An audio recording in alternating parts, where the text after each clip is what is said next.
Just looking back at that game a little bit, we were talking to Penelope here before. How quickly she got acclimated and the impact that she made in the game. What did you make of that? Just given the kind of crazy week she had in the trade before she arrived.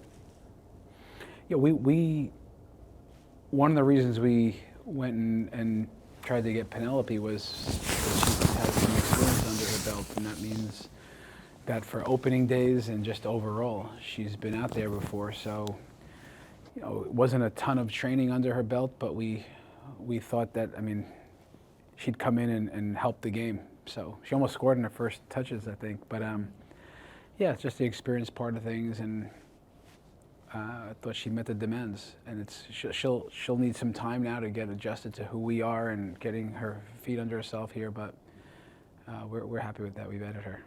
She mentioned that she played in college with Croy at USC. I don't know if you've seen any of their connection on the field so far in training. I know they didn't get on the field at the same time, but she definitely mentioned that those two are used to linking up for plenty of goals back in the day. No, I like that there's that connection, but I've not noticed any magic yet. It's coming, though. I think it's coming. What advice did you give to Gianna when she came on?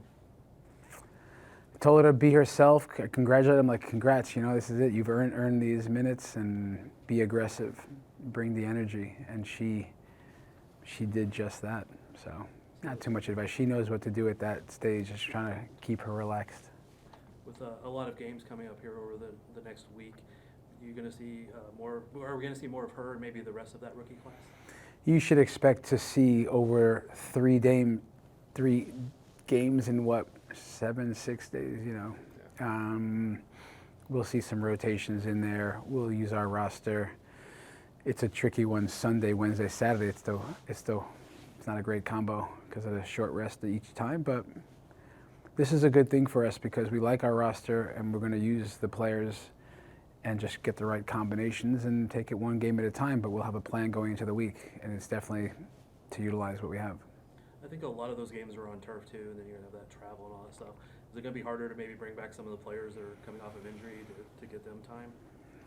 It makes it harder, yeah. It makes it harder. Turf, travel, it's especially the nature of some of the injuries that we've had. If there's an ankle injury, MCL injury, different than soft tissue at times, on turf. So turf is just harder on the body typically. So we'll get all the information, make informed decisions, and certainly we won't put anyone at risk. They'll play if they're ready to go and comfortable to go. Going back to last game, sorry. When you've sat back and looked at it now, I'm sure you've at least rewatched parts of it, if not all of it.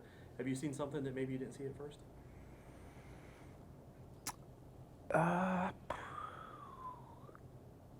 Did I see anything that I didn't see at first? Nothing that caught me by surprise. No. During the game, I think some of the tiny details that I know are important in a game and to our style of play. For instance, our back line moving up, staying connected when we don't have the ball, and when we have the ball. I found out this morning that I might have said it 50 times in the game, yelling to the back line, and they told me they didn't hear me. So that was, I guess, just for me. So, no, what I wasn't able to see only after was I heard the crowd, but I could see it after more. When we score, the reaction of the crowd and I thought that was great. That was cool. Because then I can rewind it and take a look at the moment the ball goes in, the eruption around us. So that was cool after the fact. Somebody told me that when the team scored, you jumped into a coach's arms. I didn't see it myself. Yeah, I think it was like Patrick Swayze. What was that? Dirty Dancing? When I jumped, I think I was in the air for a few seconds. I think it was Rocky, the biggest, strongest one. It doesn't take a lot to pick me up, but yeah, I always celebrate the goals with my coaches. It's still the best part of the game, and we're all part of that. But those unique moments always bring us together for a quick second. We're gonna get footage of that. We've got time for a couple more. Staying along the lines of last match, I think you mentioned 26 chances created first half. It was 26 transitions. So we Do you- turned the ball over, yeah. Do you have a number you wanted to be at, or is that just a, hey, this is the first match, this is what I saw? No, I don't have a number. And that's interesting because we have averages per game from last year. And the number I think was average or slightly higher in that 26 is a big number. Overall in the game, I think it was 47 moments, I think, compared to maybe 32 that we gave up. Like, so it was we just talked about a couple of big positives on the day. One was the comeback and the reaction of the team in the second half, 14 shots to 3 in that spell. But on the day, how many turnovers we created. Of course, we didn't talk, we talked and showed some video of, hey, in these moments now, a lot of what Ali Sentner's goal looked like, which was in transition, there was a transition moment, staying on the ball, a 100 to 70. We've talked about that phrase, which just means calming down, and then seeking the advantage. So you can see that so many moments in that game, we were able to do that. At least we're trying that. In the first half, we were just a little bit jumpy in those moments, just a lot of energy and just couldn't calm down enough. But that's we do track this metric, and it's what that magic number is. I don't know yet, but I'll have a better feel game to game as we get a bigger And then just one more. if you don't sample mind. size. Looking at this, you talked about it, 3 matches, I think it's 6 days, 7 Yeah. days. What are the benefits to approaching it match by match, and then are there any benefits to approaching it as a collective challenge? I think it's important both. When you have 3 games in a week, call it, that you have a plan, knowing that,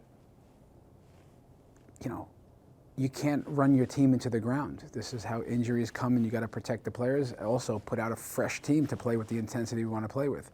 But having a plan going into the week is important, thinking, all right, in game 1, how are we looking at this?